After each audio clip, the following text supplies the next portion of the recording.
What's going on, guys? Welcome back to Games in Hand. We're finally taking a look at PSPlay for Windows on the Legion Go. I've been waiting a while for this for the handhelds. Now, Chiaki does a great job on the Steam Deck, but it only does an okay job for me on Windows and misses some functionality like the touchpad, at least last time I checked it. So let's go ahead and get into it and take a look.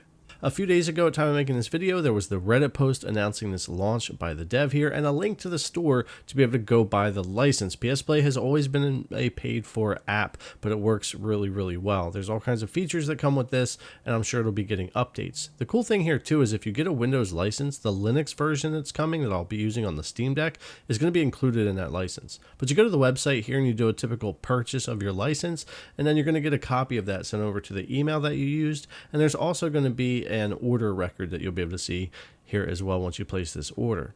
So they also have a link here once you're done that you'll be able to go to the GitHub to download PSPlay and be able to install it. So we click that here and we'll go over to take a look at that, and we'll grab PSPlay. I'll have links for the Reddit post and for this GitHub and all of that in the description as well, but it's also really easy to find this stuff and to set up this app. It's nothing really major or different from anything else installing here on Windows. So now that we have that downloaded, I'll go to my downloads. We're going to go ahead and install on the Legion Go here. Again, doesn't matter if I'm on the Ally, the Claw, or the Go. This is all the same install process. Just get it installed, launch PSPlay, and then we'll be able to start getting into all the setup options and everything here. So we'll open this up, and of course the first thing we're going to get hit with is the activation with the license key. So you'll be able to go grab that from your order page where you over on the website, or you'll be able to go into your email that they sent you and grab your activation license code. So I'll put my email in that I used to order, also put my license in, and there we go.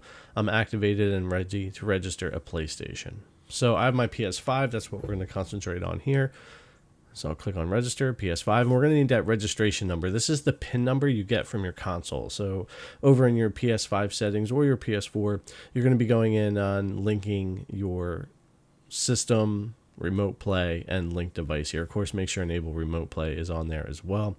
And then we'll get a PIN number with 300 seconds to go put that into our device. So I'll put that into Legion Go or the Ally or whatever I'm using, register, and then we're going to need to log in to our PSN account and bring the link over. So I'm going to open this up. We go ahead and log into our PlayStation account. Once I do that, we get this white redirect page. We're going to copy that link. Once I copy that, I can go paste it inside the PSPlay app. So we'll go do that. And then that should get us linked up. And there we go. PSPlay successfully registered with your PlayStation. And there's my PS5, and we're ready to start remote play. And there's of course a bunch of settings and tweaking you can do with this. I haven't really tweaked anything at the time of making this video. I normally would. I use PSPlay a lot on my G Cloud and on my iPhone and all that.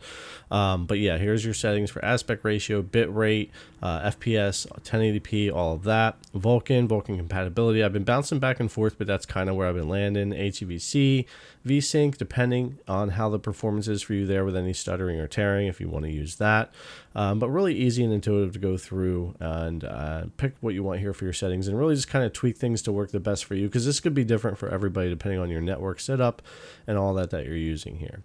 Our gamepad, our keyboard, which is cool because all the shortcuts are in here. So like your PlayStation button, the touchpad, that's all bound to keys. And also the touchscreen works as your DualSense touchpad as well.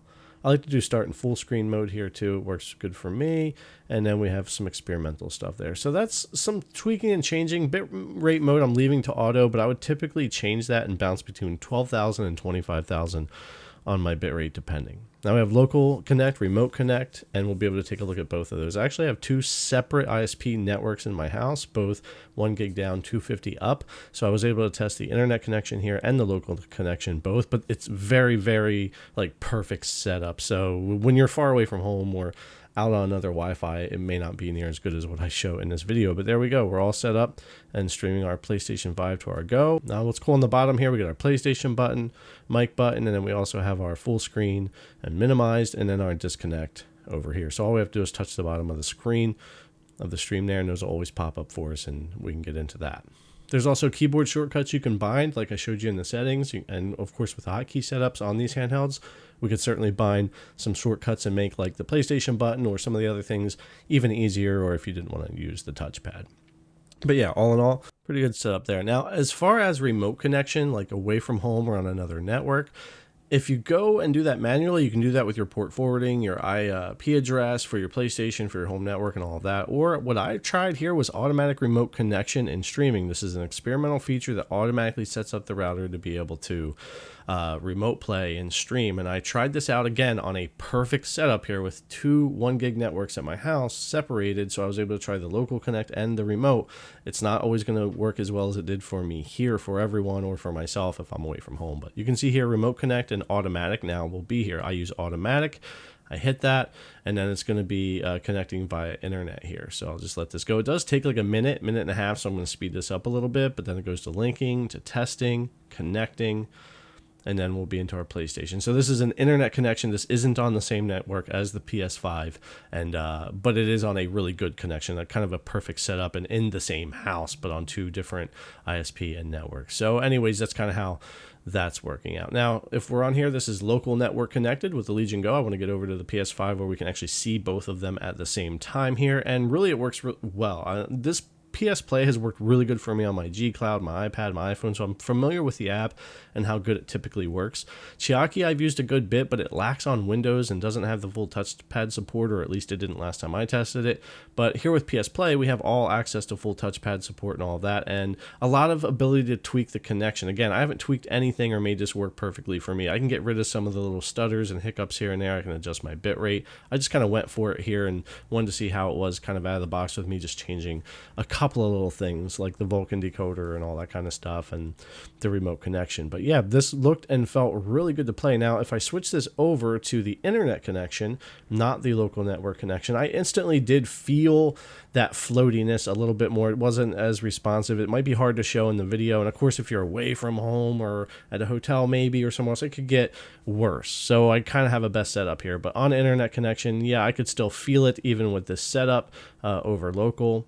But it was okay. If I switch back, I could instantly feel a snappier just difference. Again, I can get rid of some of the hiccup and stutter that's in here with some adjustment, but as far as latency feeling, I could definitely feel the difference even with these two setups. But for me, mostly, I'd be playing at home locally. I don't really take these and remote play away from home that much. I'm either on the couch or maybe in another room or out on the deck hanging out, and I like to be able to remote play at home a lot. So this works out really well for me on the home network. But if I'm away and able to connect with internet as well, and that automatic setting works, that's really cool, depending on how good of a connection I may have.